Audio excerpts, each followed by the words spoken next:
하였더라. 아멘. 오늘 이 아침에도 우리 하나님 아버지와 예수 그리스도로부터 오는 크신 은혜와 평강이 여러분들과 함께 하시기를 바랍니다. 아멘.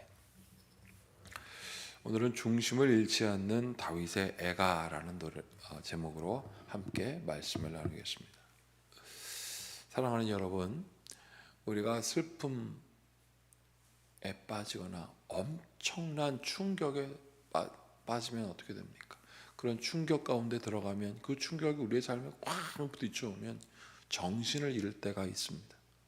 어떻게 해야 될지 모르는 예상치 못한 문제가 막 발생했을 때, 여러분, 과연 우리의 중심은 흔들리지 않을까요? 우리의 인생을 되돌아보면 흔들릴 때가 너무도 많았습니다.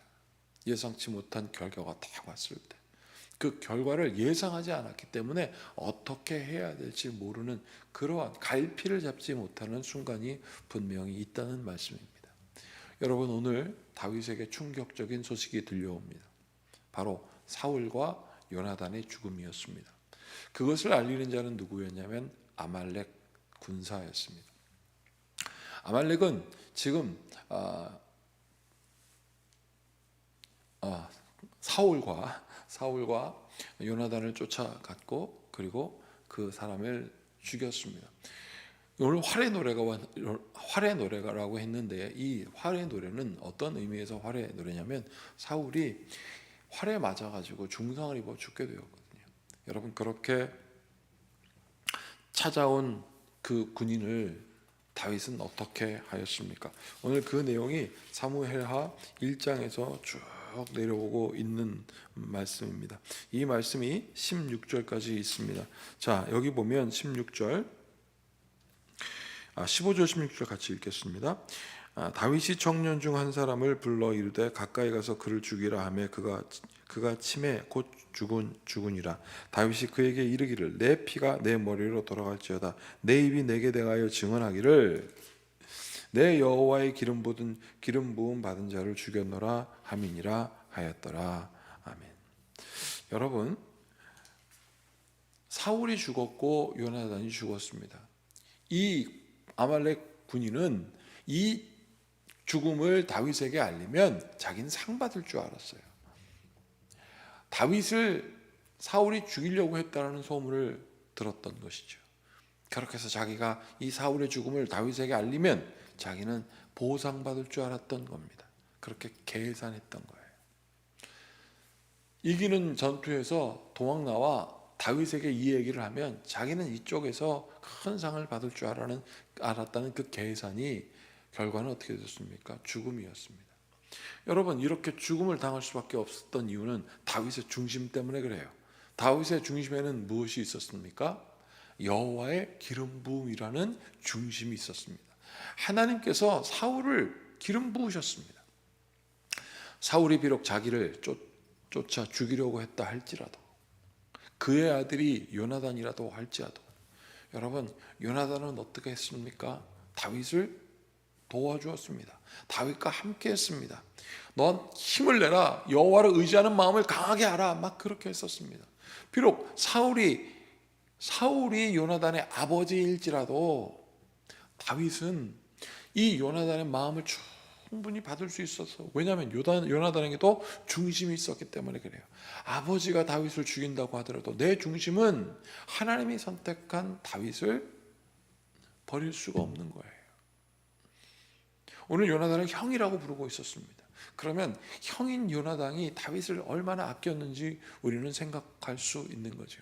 여러분, 사울이 비록 다윗을 죽이려고 한다 할지라도 다윗의 마음은 분명했습니다. 그 중심은 무엇입니까? 하나님이 다윗을 기름 부었다 이거예요. 사랑하는 여러분, 하나님의 은혜는 위로부터 아래로 내려옵니다. 이 질서가 단 한 번도 변한 적이 없습니다. 다윗은 이 질서를 분명히 압니다. 하나님의 기름 부으심이 사울에게 있었기 때문에 그 사울이 자기를 죽이려고 하고 창을 던지려고 하고 자기가 하나님의 은혜로 노래하여 사울의 악신이 떠나갔음에도 불구하고 그 은혜를 창으로 보답하는 사울이었지만 다윗은 그 질서를 지킨 거예요. 그 중심이 변하지 않았다는 겁니다. 사랑하는 여러분, 나는 여러분들이 하나님 앞에 중심이 살아있기를 축복합니다. 여러분, 우리가 지난주에도 함께 나누었지만 예수님의 제자들은요, 예수님이 부활하면 안 됐습니다. 왜냐하면 부활하려고 하면 죽어야 되거든요. 자기들이 계산해 봤습니다. 어쩌면 이 아말렉 군인 중에 한 사람과 다를 바 없었을지도 모르겠어요. 예수님의 죽음이 자기들의 계산에 맞지 않는 거예요. 죽으면 안 되잖아요. 살아 계셔야 자기들이 원하는 뜻을 이룰 수 있지 않겠습니까? 자기들의 계산이지 하나님의 계산이 아닌 거예요. 한마디로 얘기해서 중심이 달랐습니다. 여러분, 그런 그들에게 예수님의 죽음이 찾아오자 그들은 정신을 잃었습니다. 그렇게 해서 베드로는 예수님을 3번이나 부인하고 예수님의 제자들은 다 흩어졌습니다. 아무 생각이 없었던 그들에게 예수님 오셔서 그들에게 평안을 선포하셨고 그들이 중심을 찾기 시작했습니다. 결정적인 중심을 찾는 시간은 바로 성령의 임재였죠. 그 성령의 임재가 그들에게 임하자 베드로의 삶이 변했습니다. 베드로는 예수님의 겉모습만 보았습니다.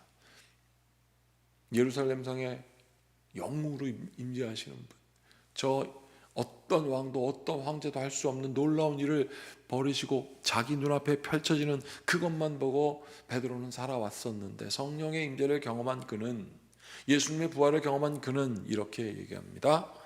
하나님은 사람의 외모를 취하지 아니하시고 그의 중심을 본다. 여러분, 오늘 다윗의 중심을 보십시오.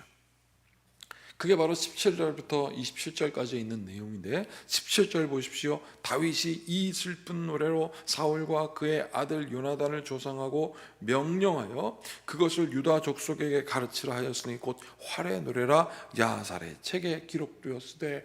그러면서 다윗의 슬픈 마음이 쫙 고백됩니다. 19절 보세요. 이스라엘아, 내 영광이 내 산 위에서 죽임을 당하였도다. 오라, 두 용서가 엎드려졌도다. 슬픈 노래를 부릅니다. 24절 보십시오. 이스라엘 딸들아, 사울을 슬퍼하여 울지어다. 그가 붉은 옷으로 너희에게 화려하게 입혔고 금노리개를 너희 옷에 채웠도다. 너희들 사울이 나를 죽이려고 했다 할지라도 그거는 나의 개인적인 문제야. 그러나 나도 그것도 문제 삼지 않아. 이스라엘 백성들아 들어라. 사울이 어떻게 했느냐. 그가 붉은 옷으로 너희에게 화려하게 입혔고 금노리개를 너희 옷에 채웠다. 너희들한테 좋은 왕이야. 하나님이 너희를 위하여 세운 왕이야.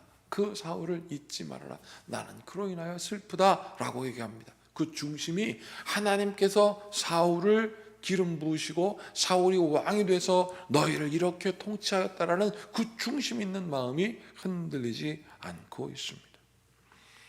25절 보십시오. 오라, 두 용사가 전쟁 중에 엎드려졌도다. 요나단이 내 산 위에서 죽임을 당하였도다. 그러면서 26절 이렇게 돼 있죠. 내 형 요나단이여, 내가 그대를 애통함은 그대는 내게 심히 아름다움이라. 그대가 나를 사랑함이 기이하여 여인의 사랑보다 더하였도다. 여러분, 여인의 사랑이라는 것은 하나님께서 짝지어 주셨다는 뜻이거든요. 남자와 여자를 하나님께서 짝지어 주셨어요. 그걸 인간의 뜻으로 쪼갤 수 없다. 이것이 하나님의 뜻이었다는 거예요. 여러분, 그렇게 하나님께서 요나단을 다윗과 짝지어 주셨는데 그 요나단이 어떻게 해요? 여인이 남편을 서로 사랑하고 남편이 여인을 사랑하는 그 완전히 짝지어 주신 하나님의 은혜로 결합된 그것보다 더하다는 거예요. 하나님께서 완전히 계획하시고 하나님께서 치밀하게 생각하셔서 요나단을 나에게 허락하셨고 그는 나의 형인데 그가 없어짐으로 내가 고통스럽다. 그러면서 27절 이렇게 되죠. 오라, 두 형제가 엎드려졌으며 싸우는 무기가 망하였도다. 이렇게 큰 상실을 당했음에도 불구하고 다윗은 중심을 잃지 않았습니다. 그리고 이것을 하나님께 노래로 고백하고 있고 이것이 장군들의 기록이라고 하는 야살의 책에 기록되었던 것입니다. 그리고 어떻게 되었습니까? 2절 보십시오. 명령하여 그것을 유다 족속에게 가르치라 하였으니 곧 활의 노래라 야살의 책에 기록되었다. 이 노래가 기록되었고 유다 족속에게 가르쳐 노래하게 하였다는 거예요. 사랑하는 여러분, 우리가 마음이 엄청난 충격을 받았을 때 정신 못 차릴 때 참 많습니다. 오늘 말씀을 열면서 여러분들과 함께 나누었던 내용입니다. 정신을 잃어서 아무것도 못하고 저 제자들처럼 예수님 배신하고 버릴 때도 있었을 것입니다. 그러나 오늘 이 말씀을 통하여 중심을 다시 분명히 세우는 여러분들 되기를 바랍니다.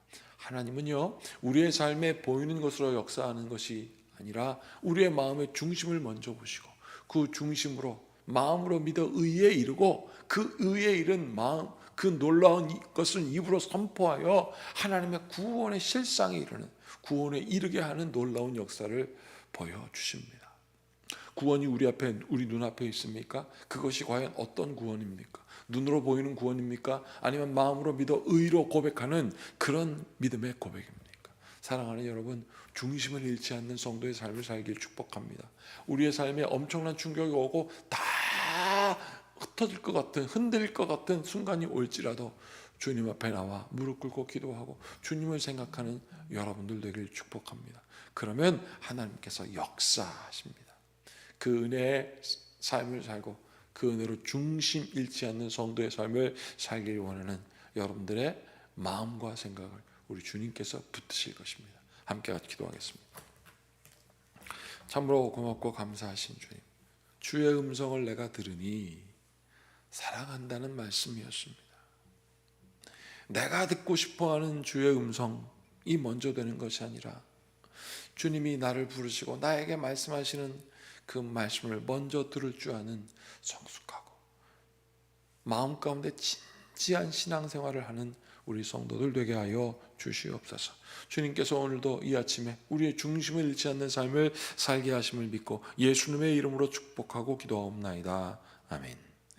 이제 우리 모두 주님께서 가르치신 기도를 드리겠습니다. 하늘에 계신 우리 아버지, 아버지의 이름을 거룩하게 하시며 아버지의 나라가 오게 하시며 아버지의 뜻이 하늘에서와 같이 땅에서도 이루어지게 하소서. 오늘 우리에게 일용할 양식을 주시고 우리가 우리에게 잘못한 사람을 용서하여 준 것 같이 우리 죄를 용서하여 주시고 우리를 시험에 빠지지 않게 하시고 악에서 구하소서. 나라와 권능과 영광이 영원히 아버지의 것입니다. 아멘.